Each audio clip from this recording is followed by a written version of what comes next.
our manufacturing sector, it relies on inputs coming from Kenya and some coming from outside this country. When they come from outside the country, we say they must come with a certificate of conformity. That's where accreditation plays a role, because not every certificate is accepted. We accept certificates that are from accredited organizations. An example that you know that's popular is importation of motor vehicles. Yeah. You import a motor vehicle and the first thing we will be asked here, where is the COC, Certificate of Conformity? That means it has been inspected against Kenyan requirements. There is a Kenyan standard, KS 1515, which defines what kind of vehicle should come into this country in terms of age, mechanical condition, electrical, and all the requirements in there. So would you like the vehicle to come here only for you to be told it's not meeting requirements and you have to take it back or crash it? So accreditation plays a very important role to ensure that those who inspect it, wherever they are, are actually competent. Yeah. For us to export our goods, we are exporting our goods to markets. So we must first of all determine what are the requirements of that market. And show or demonstrate through a certificate of test, a certificate of inspection, or a calibration that these goods actually meet those requirements. If I give you another example, in the petroleum sector, when a businessman imports 80 million liters of petrol, how can he determine that he has received 80 million? Who does it for him? It must be an accredited inspection body.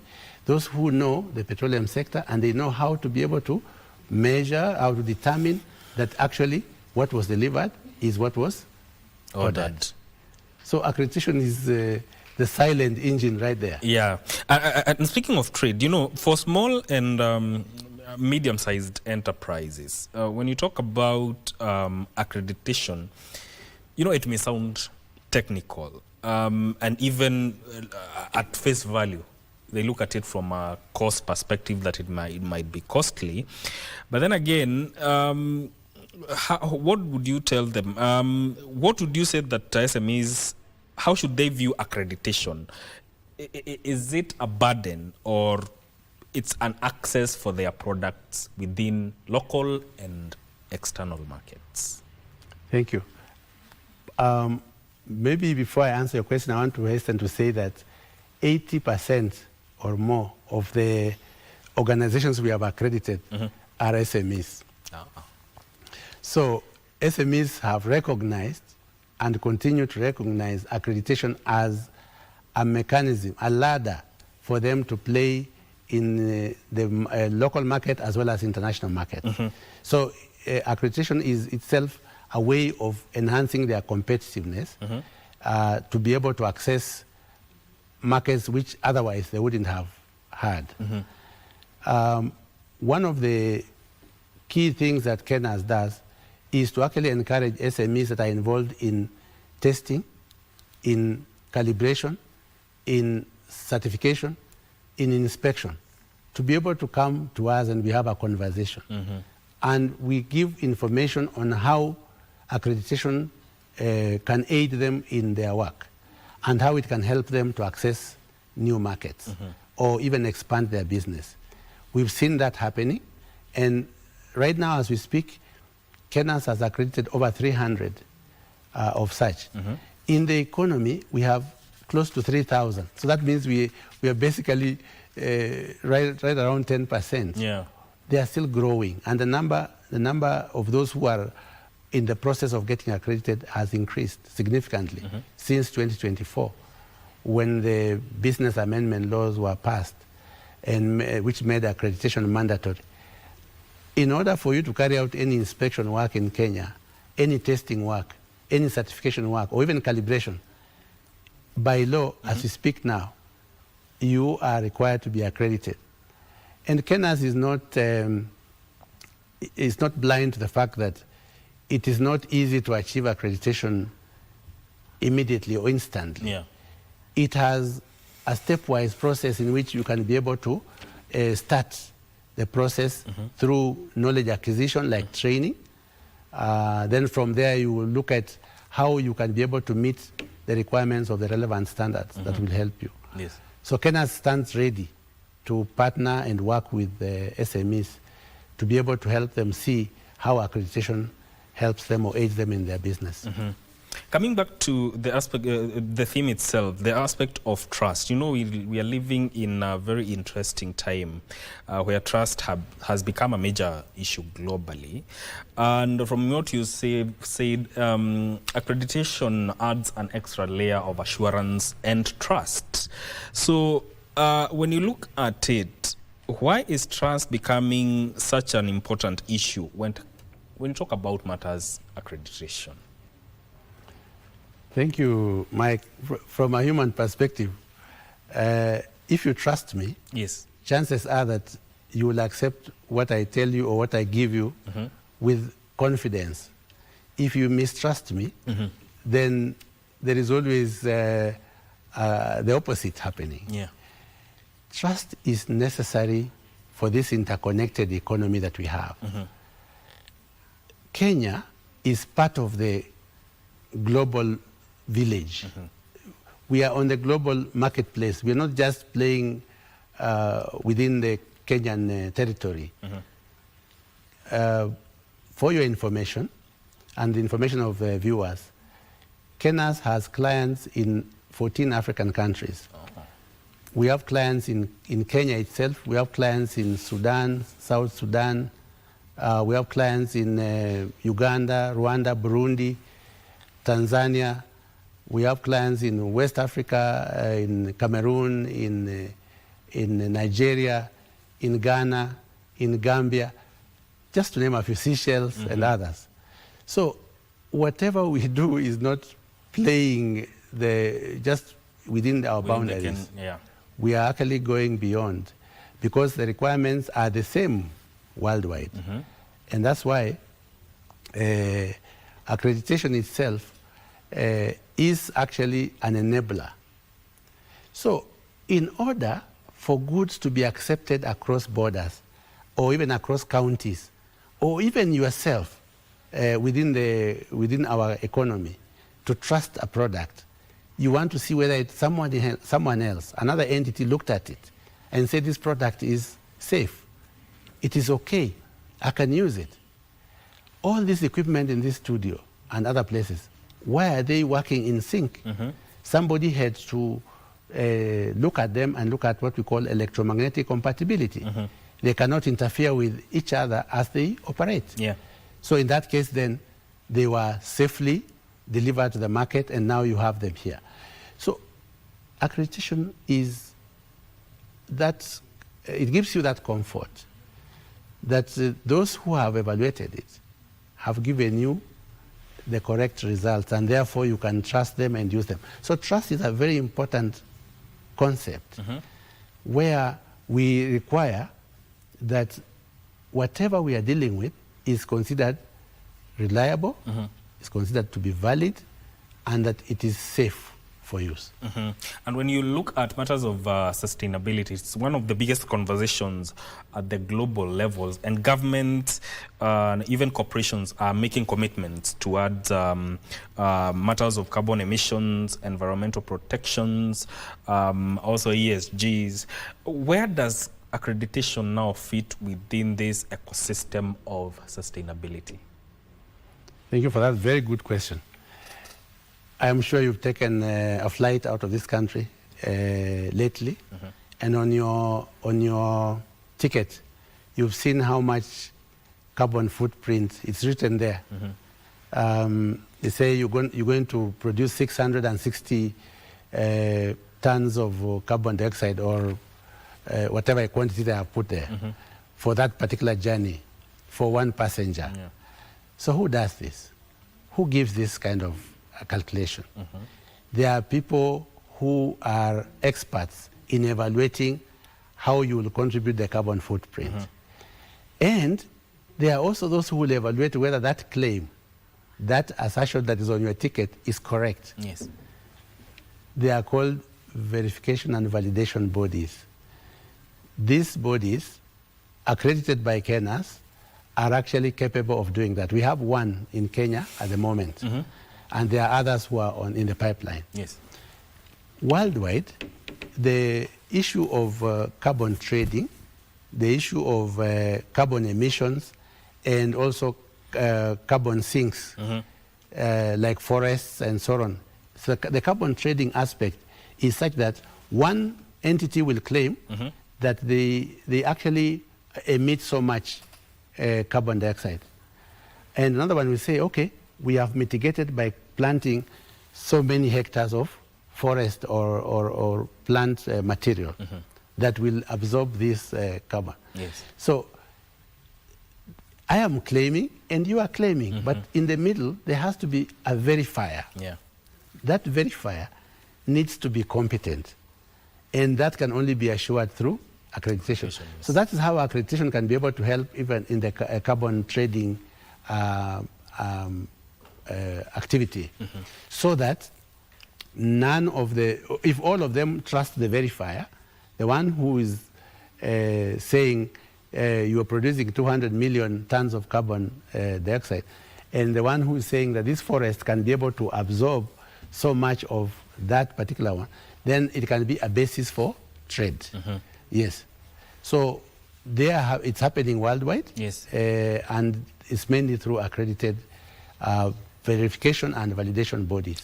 Because there's also a concern of greenwashing, where organizations make environmental claims that are not even supported, that may not be fully supported by evidence. But then again, the question is, how does accreditation help distinguish genuine sustainability effort from marketing rhetoric? Yes, that bit on ESG. Yes. There are many organizations in Kenya who have declared themselves to be pursuing ESG, environmental sustainability and governance. Yes. Such institutions are subject to a certification scheme which Kenya operates. So in order for the accredited organization to be able to confirm that that the bank or the industry is ESG compliant, there are requirements. There are international standards which they have to be evaluated against.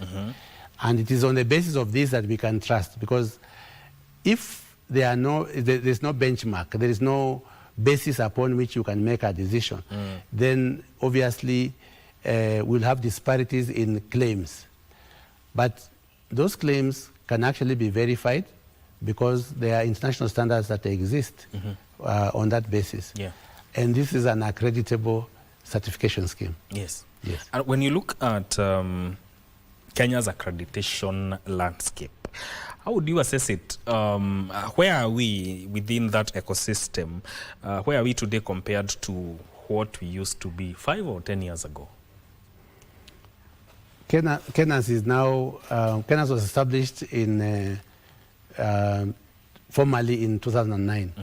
But issues of accreditation and so related did not start at that time. They started way back in 1984.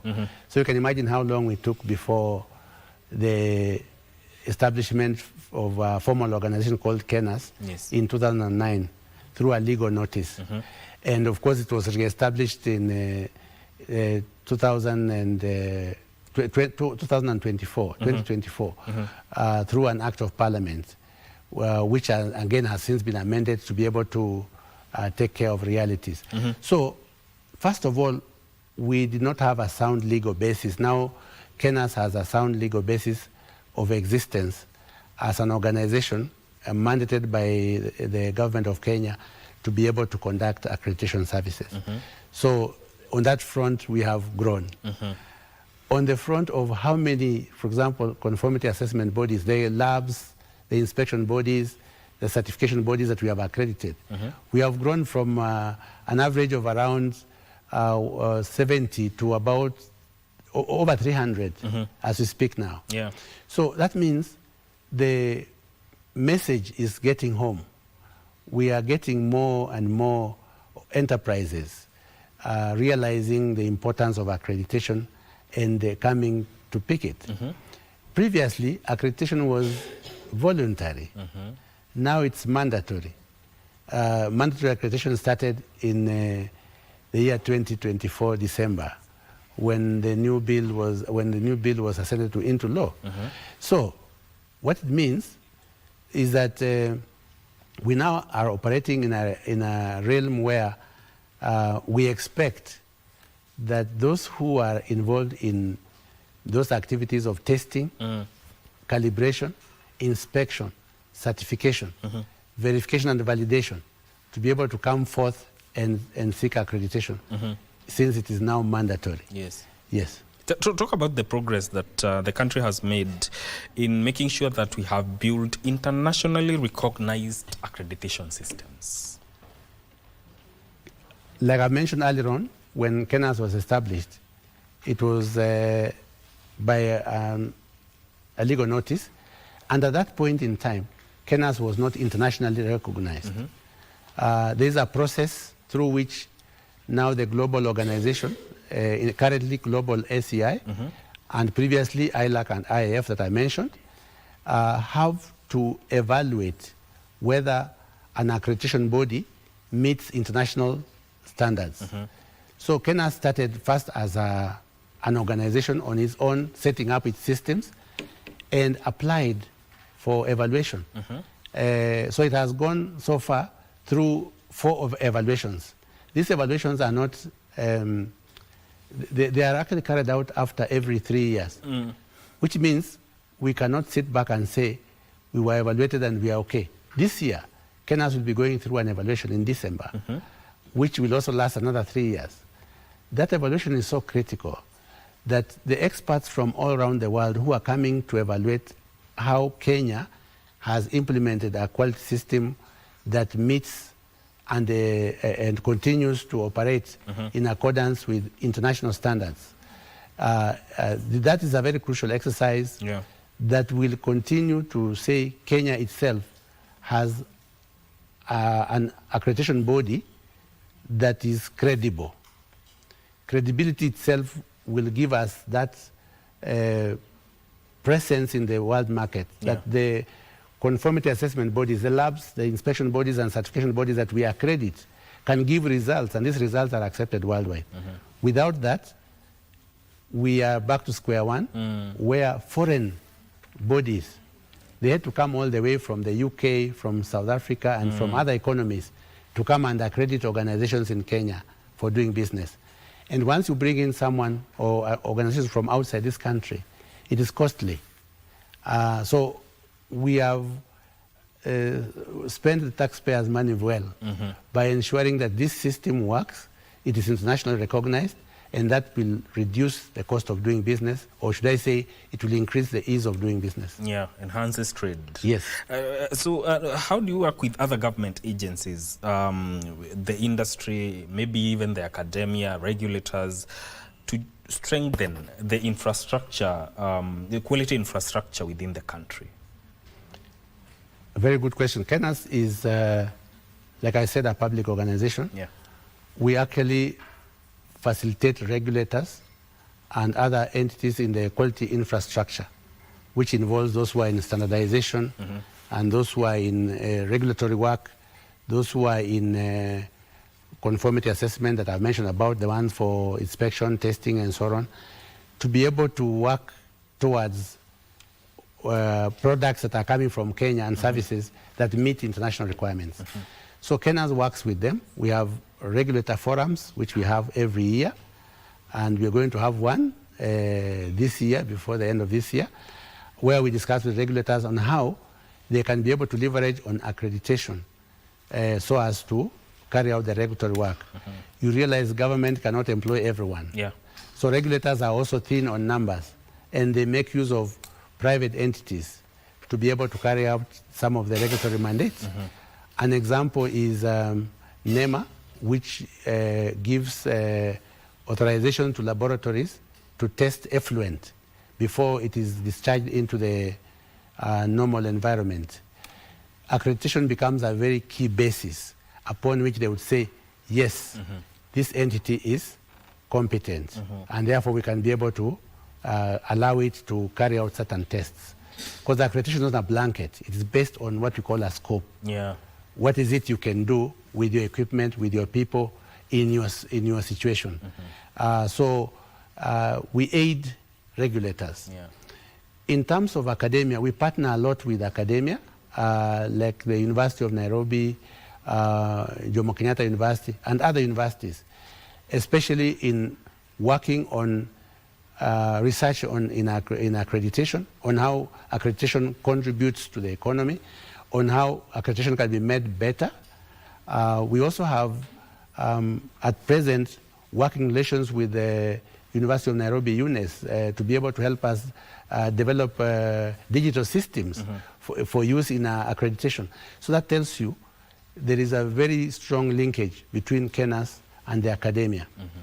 When it comes to other players, like the conformity assessment bodies, the ones who are in testing, inspection, certification, and so on, we have stakeholder interactions to be able to listen to them, to be able to address their needs, and to be able to actually structure the accreditation system such that we meet their requirements and aid them in their business, and be able to also help them to bring forth what they think government needs to do to improve the business environment. Yes. We also have situations where we have interaction with our assessors. As we speak now, there's an ongoing assessor conclave. We use the word assessor conclave to mean a meeting of assessors. And assessors and experts are the team that KENAS uses in its work. Some of them are staff members of KENAS, but KENAS cannot employ everyone. So we have a database of experts who belong to different organizations. And right now, we are calibrating them, being able to agree on what have we been doing, where have we done very well, and where we have gaps. Yes. And that way, we are bringing a whole synergy of an ecosystem, accreditation ecosystem, to make sure that everyone works in sync. Finally, Mr. Masinza, talk about World Accreditation Day and why it's important. The World Accreditation Day is so important that it is an opportunity for accreditation bodies worldwide, led by the Global Accreditation Incorporated, to be able to look at the impact of accreditation. Yeah. How has accreditation helped? What can be done better? So it's a conversation at the international stage. And today is the day when this celebration takes place worldwide. However, in Kenya, we will celebrate it formally tomorrow, where we've invited the guests at the Weston Hotel, and we'll be able to discuss a lot about World Accreditation Day and how it is turning out. For Kenya, it's an important day in order for us to say, where are we as a country? How can we take advantage of the opportunities that are coming up through such agreements like the one with EU and other places, where conformance or results of conformity assessment are necessary for them to determine if their products are allowed in the market or not. So it is so important, a day. Yes. Yes. Thank you so much. Thank you, sir. That is Stanislaus Masinza, who is a manager, calibration laboratories at Kenya Accreditation Service, speaking to us about World Accreditation Day, and more so the theme which touches on innovation, trust, and sustainability, the power of accreditation. Remember, accreditation, according to him, adds a layer of assurance, confidence, and trust. This is where this conversation ends. Thank you for tuning in. My name is Mike Migui. Vivian Ndegwa is up next with Health Tuesday. Stay with us. Thank you, man. Karibu sana.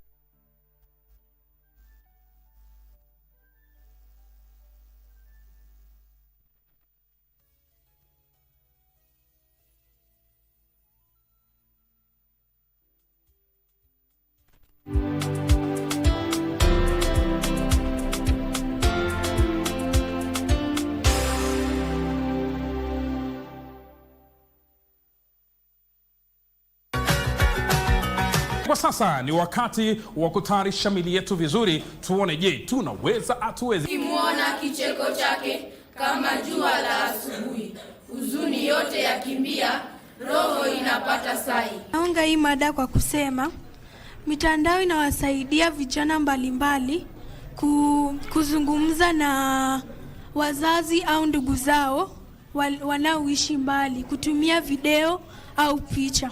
Habari za uongo. Habari za uongo Imewafanya vijana kupeleka habari za uongo na upotoshaji. Siri ya mtungi, je, tumuulize kata ama tumuulize aliyebeba? Nipe kitangulizi chochote unachokijua katika hadithi fupi. Hapo zamani za kale.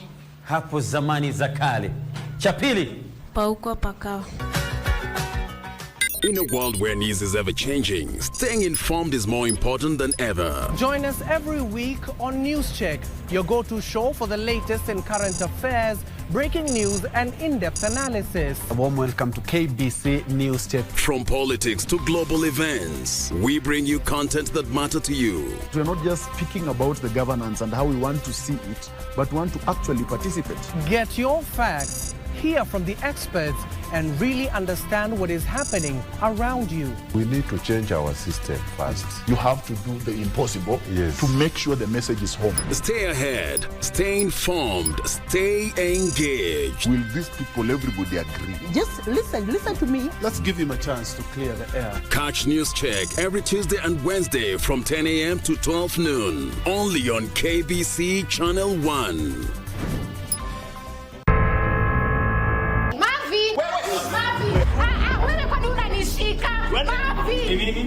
Easy. I am clean. So this leaves you. See? Who's he? Hey! Mwanamke anajaribu, si ndio? Sijamuona. Sijamuona madam. Hello. Who's this?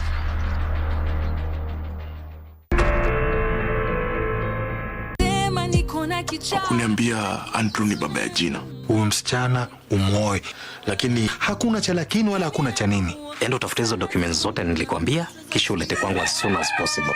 Nitasoma hadi mwisho. Nilikuambia useme bei yako, nikulipe uende uponde raha bila stress. Mimi najua utanitafuta. Mimi na tukishikana we are unstoppable. Wewe nenda ufanye uchunguzi ujue kule anaishi. Unataka wananchi wakuchangie pesa ya campaign na bado wakupigie kura. Hivi wewe utaniona vipi mimi kwenye ndoto? Nimeshinda uchaguzi. Umekaribishwa kwangu anytime. Tampata tu mali tunamtaka. Cheers. Lale ata libeba na motorbike. Mbio jamaa ondoka kwa dirisha tuende. Chinkanyaga mafuta.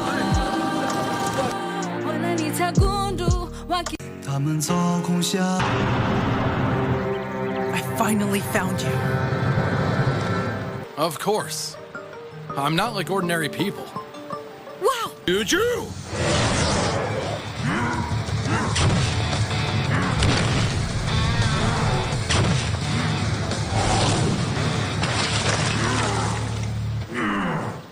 Li Shengyuan? You're gone again? Sorry, Xiaolei. At this stage, I can only appear for a moment.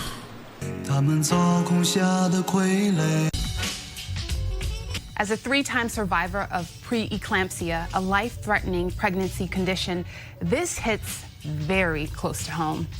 Our panelist, Dr. Akintola, was one of the physicians who actually helped me deliver. In fact, she performed the incision on my C-section, and I'm so grateful for her. No matter what stage of life you're in, there are 3 things you need to know. 1, you are not crazy. 2, you are not alone. And 3, this will pass. Kila mwisho wa juma tunapanda milima na mabonde, kusafiri mijini na vijijini ili kukutana na wakulima wa nafaka na mifugo ili kukuletea wewe siri na mafanikio ya kilimo biashara. Kuanza maandalizi ya shamba hadi soko la kimataifa. Hapa KBC hatubashiri, tunakupa elimu itakayoongeza kipato chako. Ungana nasi kila Jumamosi saa 10:30 hapa KBC Channel 1 kwa mseto kamili wa kilimo. Kilimo ni ajira, kilimo ni utajiri.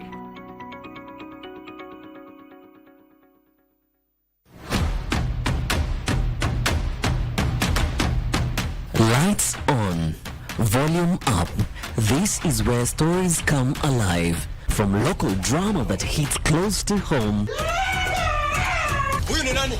Alinivamia akiwa na vijana wengine wawili. Toka nje! Hii nyumba yako. Yote ni porojo. To international series everyone's talking about. Stories that pull you in. Characters you won't forget. Stop complaining and just get out of here. Go now, go. We turn up the volume with music that moves, showcases rising stars, and bring the beat straight to your living room.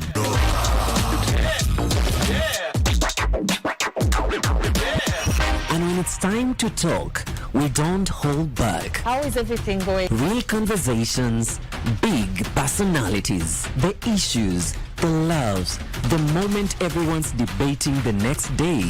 Every show, every night, different voices, one destination. This is television that feels alive, unpredictable, and missable.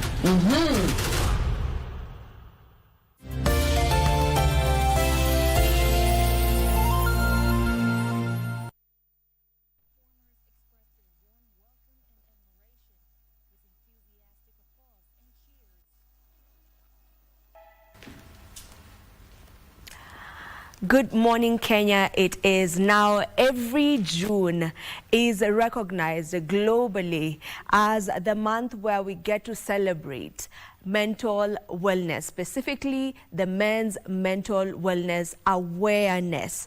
That is what we will be looking into today as we just try and look at ways in which we can be able to break the silence as well as end the stigma around men's mental wellness. And what a better way to do it other than to have psychologists as well as a trainer right here on the show so that we can be able to talk about this. We have two men and a lady with us. I will begin by the very farthest, that is Mite. Welcome to the show. Mite is a trainer, he is a mentor and the CEO Pro Mentors Africa. It's a pleasure to have you on the show. Karibu sana. And then right next to Mite, we have a lady. She is Faith Wanjao. Faith Wanjao is a counseling psychologist and a mental health coach. Welcome to the show. Thank you. We also have right next to Faith, we have Anthony Moki, and Anthony Moki is a senior psychologist at the National Police Commission. Welcome to the show. Thank you so much, Vivian. It is a pleasure to have all of you here so that we can get to discuss this topic. And I want us to begin by just, when we talk about men's mental health, this is not a conversation that is usually had a lot of times. It is a very silent conversation, and it is not had openly, specifically among men. Why is this the case? If we may start there. It's very interesting, but I would like to correct common belief that men don't seek mental health support. It's a cross-cutting factor, but as rightfully as you are saying, you realize men don't struggle with mental health seeking behaviors alone. Even when it comes to generic medical interventions, you realize in most cases, men sometimes struggle with that. So with that understanding, then therefore, we need to ask ourselves, then what makes them find it difficult to seek help even when they so dearly need it? Part of which would contribute to that would be like the stigma, how we have been socialized, how the belief system that is guiding their belief system of who they are, their identity. So we're talking about their traditions, we're talking about their socialization, we're talking about what they've been meant to believe. In most cases, when men are struggling with serious issues, they are taught to be strong. It is the society that reminds men that they should be not crying. It's the same system that encouraging them that perceives like seeking help is like being a weakling. So we are here to have conversations around that so as to see how best then therefore we can correct. Because sometimes we confuse in masculinity, resilience and vulnerability. So our conversation today will be aligning those thoughts and getting to see how best then therefore we need to encourage each other when you are seeking this support. Thank you. And I want to pick it up from there. You know, phrases like man up are very common phrases, you know. Whenever something happens, you know, we always hear of a man, as young as they come, you know, being told you need to man up. And most times vulnerability is perceived as weakness. Like what is it? What is bringing about all this? And can we be able to get to a point where we do away with that? Might. Vivian, this is very interesting. Culture, we cannot come out from the culture. Culture is dictated by the way of living, and it goes years and years. Things changes as we move. Wow. The concept of the man, no matter what we say, it goes back to how we have been brought up. We can bring so many formats. We can bring, that is, I'm the coordinator of the CMA. Sunday I had 100 men, knowledgeable, skilled doctors and everything, skilled. But you still find, as men, we are still sick. But we can't admit that. That's why even like Archdiocese of Nairobi, we have come up with what we call beacon boys, because it is not something that just to talk up here. The boy child, how are we starting of this man? How are we forming this boy? How are we forming this man? Because my mother wanted me to be superhero.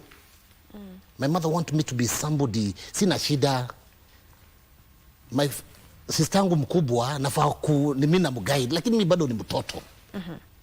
So we are not allowed to be children. We're not allowed to chase, to ruke kwa matope. Allow us to be children as men, as boys. But the society have already perceived that I should be that. I should be walking this way. I should be. And that's why, to me, we need to go down.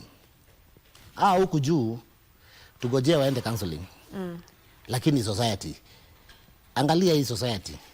Watu wale utakuta prison wengi ni men. Watu wale, yani everything is men. Wenda wazimu wale wengi ni men. So something is wrong. Na counseling zimejaa, but how many are going? How many will go and sit there? We'll bring you all sort of format that we learned in school. But I think methodology need to change. And I agree with all what is being done in school and everything. But we need to come out. Because even some things we learn in school were invested by people. So innovation have come to run away from innovation, especially in these areas of counseling. So that we can see what other way can we do. Can this man become my friend?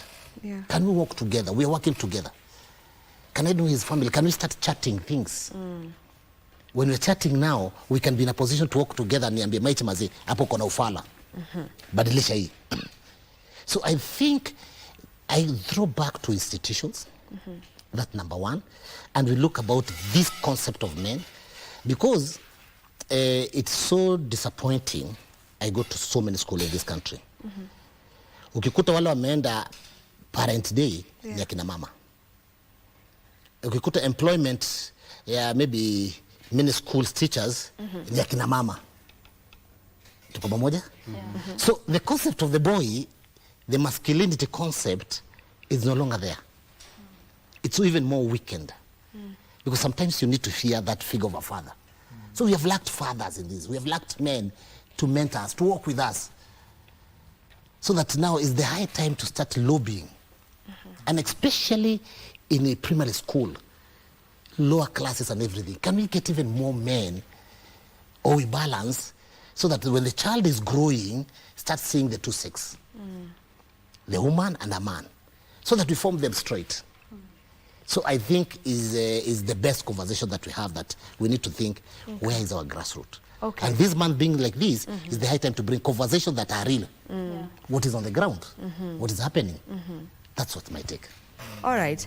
I will want us to maybe define the term masculinity, because I feel like it is a term that is somewhat misinterpreted more often than not. But before we get to that, I would love for one of the gentlemen to get to describe that. But before we get to that, Faith, as a counseling psychologist, have you experienced men coming, you know, for sessions. Is this something that you're seeing from your years of experience? Has there been a certain curve that you can talk about, matters men's mental wellness and them coming forward for help? Yeah. Thank you so much. In my field of counseling, not many men come for counseling. Not even just men, even the small going school children, like the boys, they don't embrace counseling. Like if I give a scenario of a session I had last week at one, it was of a boy who was being brought for counseling by the grandmother. The mother is outside the country, so the grandmother is the caregiver. And the boy was telling the grandmother, if you are taking me for counseling, I'm not going. I'm not mentally ill, you see. But he had been sent from school, and they needed a letter. So the grandmother was insisting on, can you just write the letter? Because he doesn't want to come for counseling. So I did a lot of work in convincing that boy that it is important for him to undergo therapy before the letter, and then to see the underlying challenges that has made him being sent from school to go for counseling. So it's true what my colleague here is saying, that men really don't embrace they don't embrace counseling. They don't also embrace their medical issues. You find that even in medical cases, a man goes to the hospital when he's critically ill. When maybe he has reached the palliative care. You see. So these are conversations that should be brought on the table. They should be discussed even in our families. Like, let us create awareness. Let us talk about these things, the challenges, the difficulties that we are going on in life. Let us discuss them on the table, so that even the young boys, when they are growing up, they grow up knowing that these struggles are real, these struggles are there. I'm not the one who is facing them alone. There are other people who are facing such challenges, and also how did they overcome them? You see. So it is a conversation that should be it should not be discussed only once a month. It should be discussed like daily. In fact, Vivian, that's it. Let's go to home. Forget about my office and counseling. Let's discuss it in the home setup. In a bajaz, my boy to my boys. Let's discuss those things. We'll prevent people going for sickness. To discuss two easy moment. Imagine when the counselor tunabonga tu story pale tuna jazz. Kuna kakitu tanigonga na nianze kufikiria aya yenyewe ni kweli Alafu mwingine amebeleza kwa point. Naona yenyewe hiyo inafaa kuchange. Because many hata vile amesema wale wanakuja counseling ni wale wameandikiwa tuandike barua. That's the only time many a times you're getting, you know, it is based on work. It's based on school. Kuna kijana mmoja alikuja akaniambia mazee, mimi sina shida, wale waliandika hii barua ndio wako na shida. You're trying to probe the way I learned school and yani uboya ana shida yeye. So I think if we can narrow this to family setup, to social setup, it will conquer. I wanted us to define masculinity. Like just generally, because we hear the term many a times, but sometimes you hear it in very different, you know, perspectives.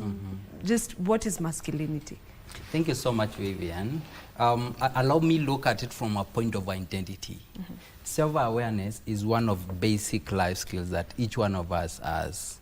So masculinity is picked as a label for the male gender, so as to be perceived as strong. And our society as a way in which it has packaged and the rules that it has set for an individual to be identified as masculine. And this gets manifested in the belief systems that we are instilling in individuals, the male human beings. And we're doing that by the statements that we use so that they have specific perceptions about life, perceptions that in most cases intended to make them feel strong. And what this belief system, what these thought processes and do, they manipulate how they manifest in our behavior, in our day-to-day interactions. For a man to behave the way they do, it's most cases is not because of a choice. It's because of how they have been socialized and how they've been conditioned by those around them. The environment provided for them as they grow and they develop in different stages of development. So you're likely to realize, Vivian, in most cases, we pull out the emotional card of masculinity when we want dominance. And in most cases, masculinity is very closely associated with ego issues. When time allows, we can even talk of ego defense mechanisms. And you realize human brain is very interesting. Sometimes I tend to look at it from a very mean perspective. It's one of the organs that don't want to harm themselves. So if there are instances that are making me uncomfortable, the brain as a way of intervening and giving me interpretations of it, and either consciously or unconsciously, I'm likely to find a way to defend myself out of that. And what you're talking about here is what is likely to even dictate how we cope when we have emotional and psychological distress.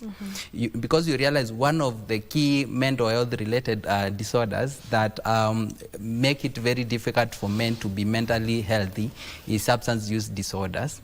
And one of the reasons that push individuals to substance use is maladaptive and poor coping mechanisms. You know, so masculinity perspective as an idea of identity should be looked positively with a better intent. Not only when we want to make someone feel empowered. I know we can so do by equipping them with the necessary skills to cope with life.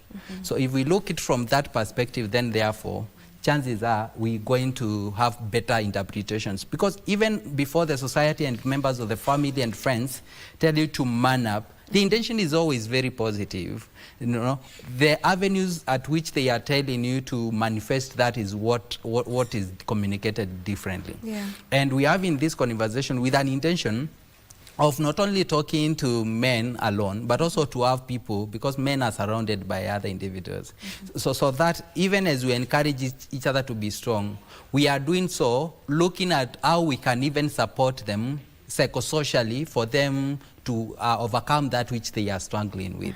That would be my perspective around that. Yes. And it is very well explained. You've done a great job in explaining that. And I want to pick from where you said, you know, it should not be a man thing only. You know, we should all be part of this. And maybe from you, Faith, what role do we have to play now as women in ensuring that we are also part of this change that we always are talking about, in which we want to see changed men, and changed in the sense of they are open to speak about their emotional struggles and challenges here and there. Thank you so much. With me, I'll go back to the basics, the grassroots. The older ones now, Akina Keith and Mate, there's nothing more we can do to them. There's nothing we can do unto them. For them, it's just to make them aware of their mental health issues. But the younger ones that are growing, now we as women, there is where we are supposed to play a big role. Absolutely. In bringing them up the right way, and in encouraging them, in showing them that feeling bad or like wanting to cry is not bad. It's a feeling and you should let it out. You empower them from when they are young. Let them be kids. Like, for example, I have a 6-year-old and there are 2 of my nieces. They go to the same school. But every day in the evening, when he comes back, I always ask him, did you take care of your kids, of your sisters? Now, like, since he doesn't understand the relationship between, they are just sisters. So, did you take care of your sisters? Did you see them? You see? You start by empowering them from that low level, bringing them up slowly, so that, number one, they know that they are men, what they're supposed to do, what is expected of them, what the society expects from them. You start shaping from when they are young. But when they are big, now, when they grow with that empowerment from when they are young, when they become big men and young adults, they will not have the issues that we are having in the society today. Because they know what is expected of them. They know what they are supposed to do. When a situation comes, for example, a certain situation, they know how to handle it better. Yeah. I know you have something to say, but I want to still dwell on that a bit. Okay. You know, as you mentioned, for the older ones, it's like there's not much we can do. Yeah. But these are the same men that are raising the young ones that we now want to put our focus on. And that is why, okay, sorry. And that is why I said, now the bigger men, what is remained of them is now to create awareness. They understand what they are supposed to do. They also come down to their level, to the level of these young men that they are bringing up, so that they understand them. They try to show them, like, I've been here, and this is how you are supposed to handle yourself when you are in such a situation. So for them, it's just empowering them, creating forums like this one, creating a lot of awareness in schools, in companies, for them to understand their mental health. Okay. Yeah. You wanted to add something? Yes. And I find it very interesting. Allow me ask ourselves and even our viewers, at whatever specific age that you are, if you are given the liberty to choose when you want to exit the world, what age would you give yourself? And then I encourage us to subtract with your current age. For example, at the moment, I'm in my early 30s. So I'm taking it in 90, and as I subtract, I can see the spectrum of that life that I need to exist. I'm bringing that analogy so that maybe as I encourage ourselves to look at the young man, we also focus on the current man who is growing. And I need to back that scientifically by arguing that we need to reflect on what actually basically causes mental health. Because the biochemistry, our anatomy between the male and the female, in most cases doesn't change. The triggers that we have in our societies, if we are talking about loss and grief, if we are talking about violence, if we are talking instances like trauma and accidents, if we're talking about losing our significant others, unemployment, you know, and unfavorable social factors that really make it very delicate for us to be sound mentally, these things don't care of how old I am at the given moment. And therefore, that's why I would wish to pick that conversation and encourage us to reflect on 4 categories of things. What are these vulnerabilities that we have as standard human beings? And what now specific ones can we narrow down that are more predominant to the male, regardless of the age that they could be at any given moment in life? So that, therefore, we can see then with that vulnerability, what triggers them to manifest with these symptoms that now we are managing at any given stage. And I need to pick that conversation by even encouraging us to reflect on what is the onset of these mental health disorders that we are speaking. And you realize an individual may grow from early childhood with no issues, and as they progress, then we have a crop we get a diagnosis of a disorder that an individual did not grow with. So we are looking at those vulnerabilities, the triggers, because those are the things that we have, and the factors that are maintaining the vulnerabilities and the symptoms that we are having at any given stages in our development. You know, because one of the issues that is making it very difficult for men to seek help is the outcome. They have seen their peers go to rehab and come and relapse. So when I have a drinking problem, then why are you telling me to go to a rehab and I know 2 people who relapsed? So we want to ask ourselves, was the right diagnosis be picked? Was it managed with proper modalities? Were the vulnerabilities that could be humanly managed being addressed? Were the triggers mitigated? were the factors that were sustaining the conditions that we are talking about properly addressed. So that then, therefore, we even capacity build on them for them to have mental health. When you're talking about mental health, Vivian, it's not lack of mental disorders. In most cases, is the ability for someone to cope with our day-to-day challenge, even when with those who are already been diagnosed with mental disorders. Yeah. So with that holistic perspective, I will agree with Faith that we need to support both young men and also encourage us to have conversation on how the grown men, because I'm looking at myself and I have more than 50 years before I exit. And now looking at it like I may not need a lot of help would make me feel very vulnerable already.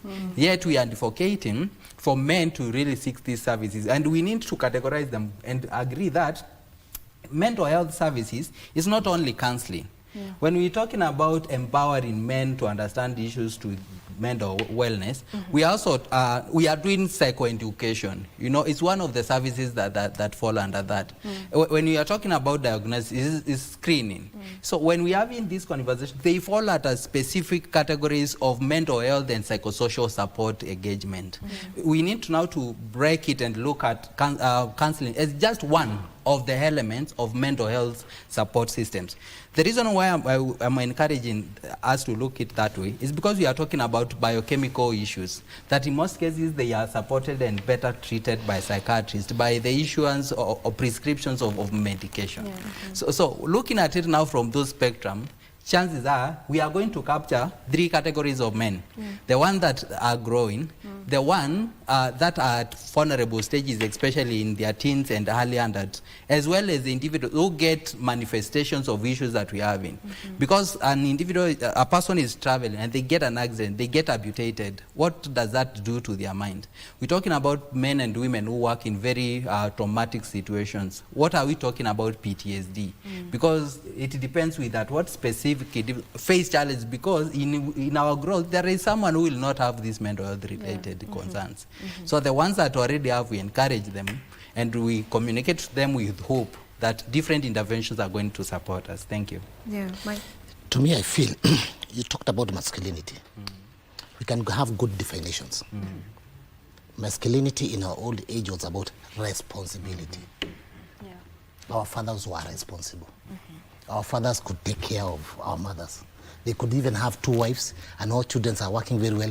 To me, masculinity imekuja ni terminology. Am I responsible? Am I responsible for my small family? And I think, to me, I'll tell Kenyans, it's the high time to come with the simplest way of men to understand. We can have big definitions, but the simplest, because some words are even, they pull away.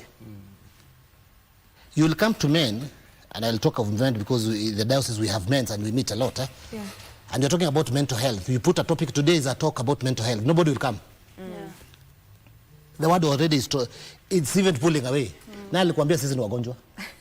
So we need to go deeper. There's that myth as well. There's that myth. Counseling or whatever. But we're sick. So how do we put it? How do we package, even if I'm called somewhere to talk, package in a different way, and men will be like, wow, I need this. Even to the ladies.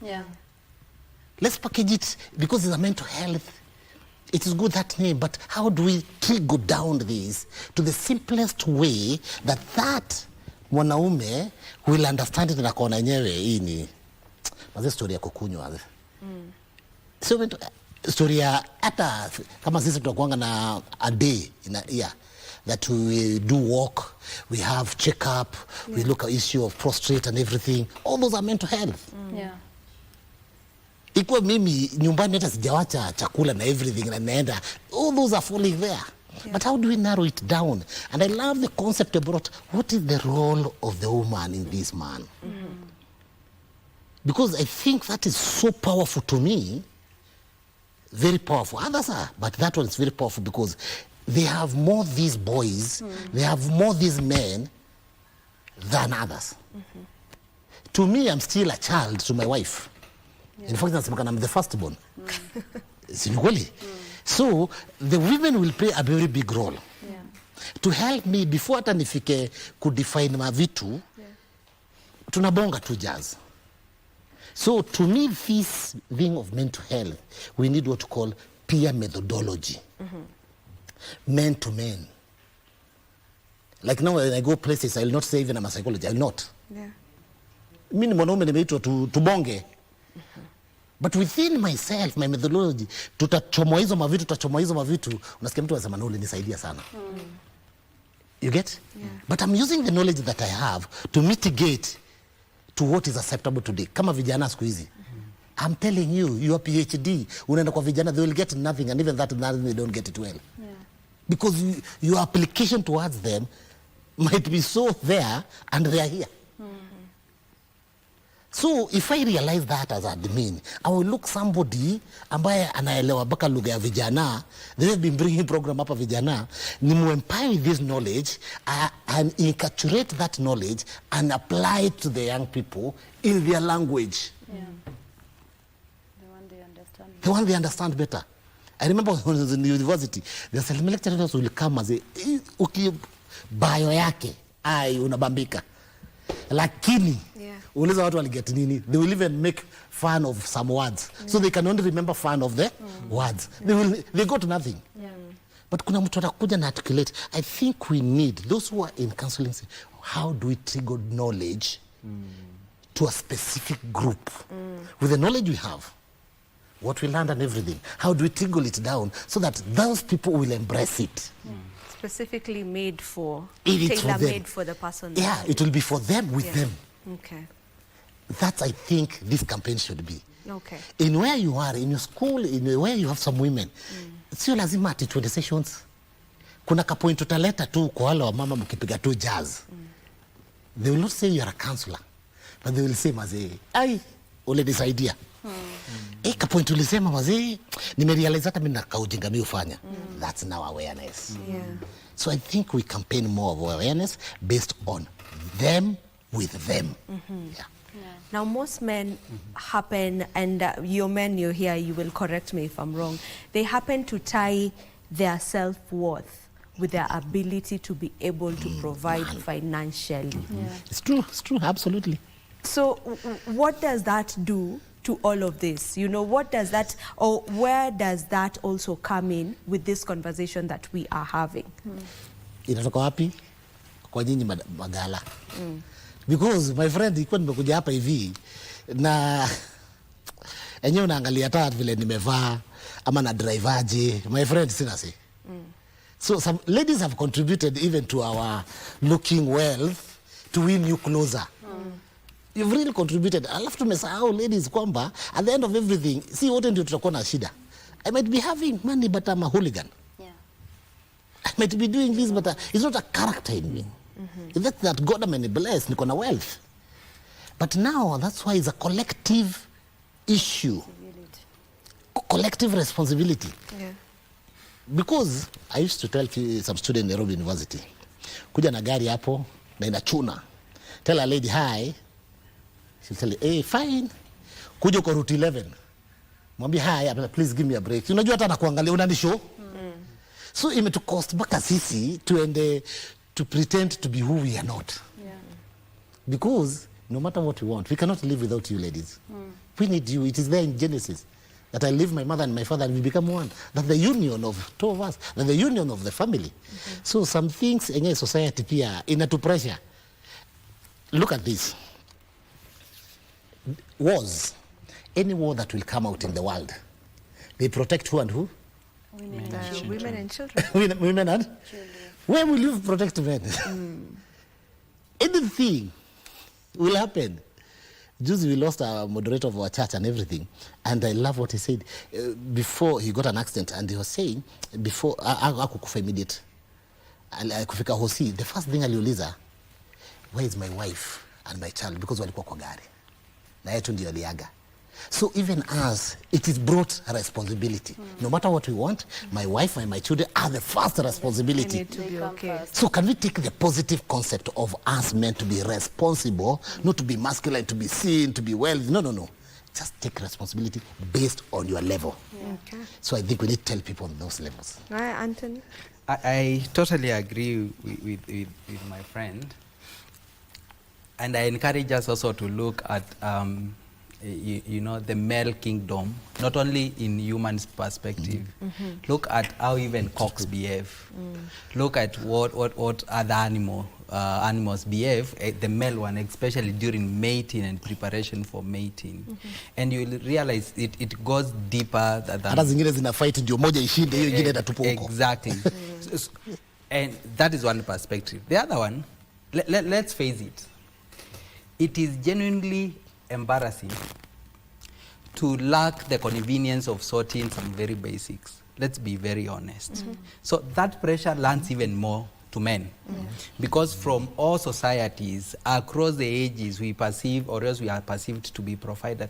Because genuinely, we should be providers. It's part of what now encourages us to be more hardworking and dedicated. But what he is saying is, we need to accept the fact that even with the diligence, because it's not about who is the most hardworking. Sometimes it's about the alignment. Sometimes it's about the convenience of what I'm pursuing and the timelines of when it really lands on me. So sometimes before I wait for me to get that good job that is going to help me sort you guys later, am I able to feel supported mentally and emotionally at home? I end a job and for some reasons I have lost the job. Have you changed how you've been addressing me before, or you encourage my children and I to start fighting for the remote control because I can no longer subscribe for the Cocomelon and other channels that the family wants to watch? So what he is saying, and what I totally agree, is even as we align ourselves to make it possible for us to accommodate you and to have the ladies on our side feel comfortable and cared for, because it is a dream of every serious man to have their family members very, very safe, their women and the children. During those stages when I'm struggling to really make that happen, how am I being handled by the significant ones that I identify with? Wala kwa nyumba kwanza. Wanani handle aje? Unaona? So they should also have these skills. Ndio atanisaidia wa kwanza. Unaona? Kabla nitoke nje. Yeah, so the societal pressure is very genuine. If we have to have shelter, for good nutrition and so on and so forth, it is the man who is looked to do that. But we need to appreciate the fact that there are men who have also chosen to live without women. Like, I want single life, you know, because marriage is a commitment that we have seen the trends, especially recently. A number of women, for some reasons, they don't feel comfortable with marriage, either because of what they saw happen or what happened to them. So wengine ni wagonjwa already, because umekuwa disappointed, ukadiziwa, sasa umekuja na slogan, men are what? Hiyo ndio slogan. You see, so it's those things that we need to do. But we have to do it by empowering the man who is watching us at the moment. My friend, it is our responsibility to actually fit in the society at the moment, but we need to be very genuine even when we are generally struggling. I hear your pain when you are applying for jobs and you are not getting the opportunities. I feel your pain when you cannot provide when the time is. What I encourage us is to have hope and communicate our deliberate willingness to work for whatever it takes to allow life works over time. And I encourage the ones that are supporting us, because some of us are very privileged to come from families where our wives and children are on our side. I encourage those people to continue with that. And the ones who have been having challenges with knowing how to handle their broke men, see what also you can contribute to empower them. If you feel the man has been left, kama mebaki, find a way of lifting them. You know, let's empower each other at household level. That way we are going to make life more meaningful. Okay, we need to be winding up on the conversation, so maybe I'll just take your final remarks each. Less than a minute. Faith. I wanted to interject. Mwoki. Okay, very quickly, and then you give us your... Yeah, I wanted to say, I'm still going to the grassroots. Let us empower them from when they are 0 age, growing up.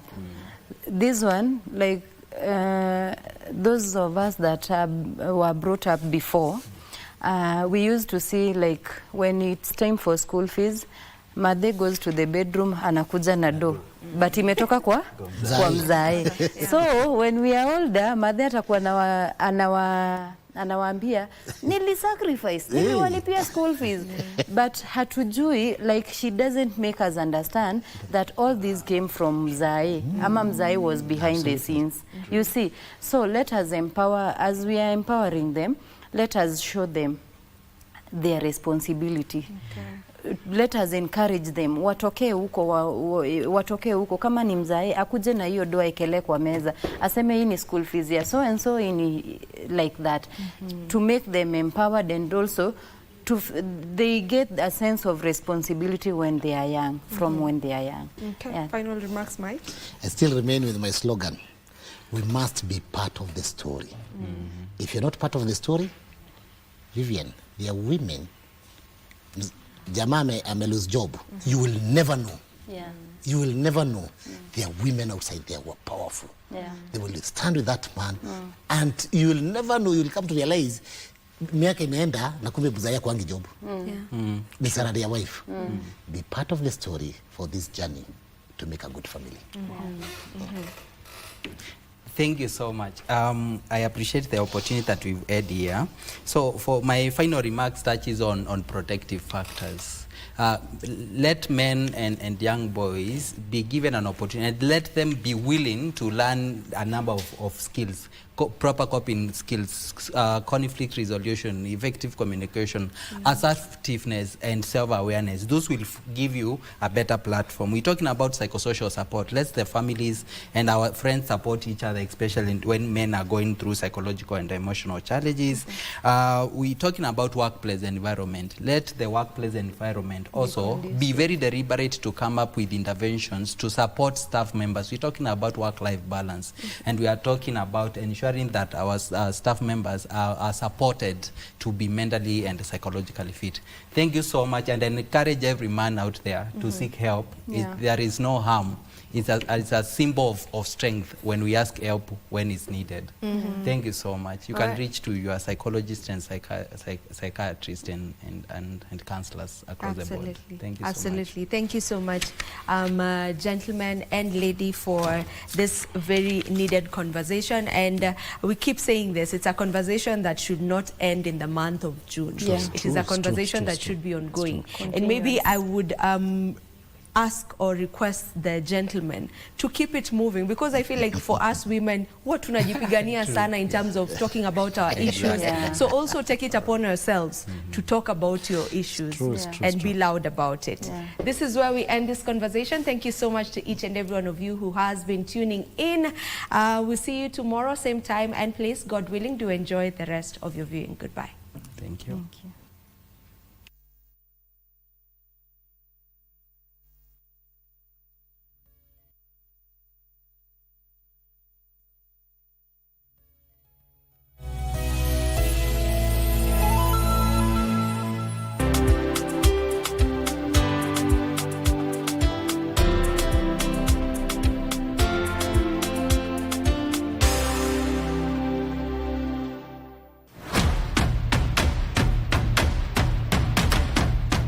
Lights on, volume up. This is where stories come alive. From local drama that hits close to home. Huyu ni nani? Alinivamia akiwa na vijana wengine wawili. Toka nje. Hii nyumba yako. Yote ni porojo. To international series everyone's talking about. Stories that pull you in. Characters you won't forget. Stop complaining and just get out of here. Go now, go. We turn up the volume with music that moves, showcases rising stars, and bring the beat straight to your living room.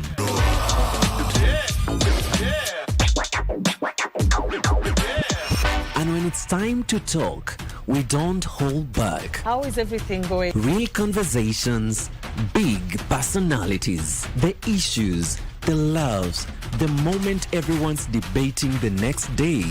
Every show, every night, different voices, one destination. This is television that feels alive, unpredictable, and missable.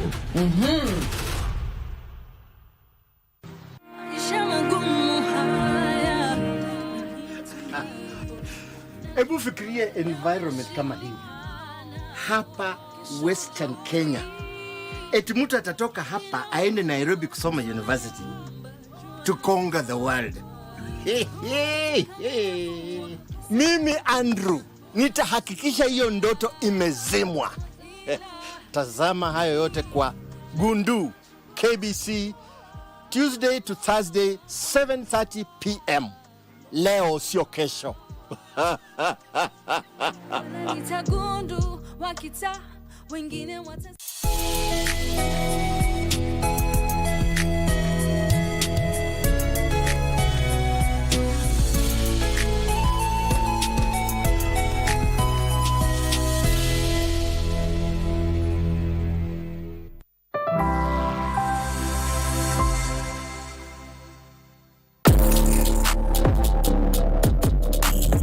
Did you know that cervical cancer affects women of all ages and that it's curable? 34 out of 100,000 women in Africa are diagnosed with cervical cancer every year. I know that this is a super uncomfortable topic, guys, but let's talk about it. The doctor confirmed this, you have cervical cancer. And I told her that's a lie, not me.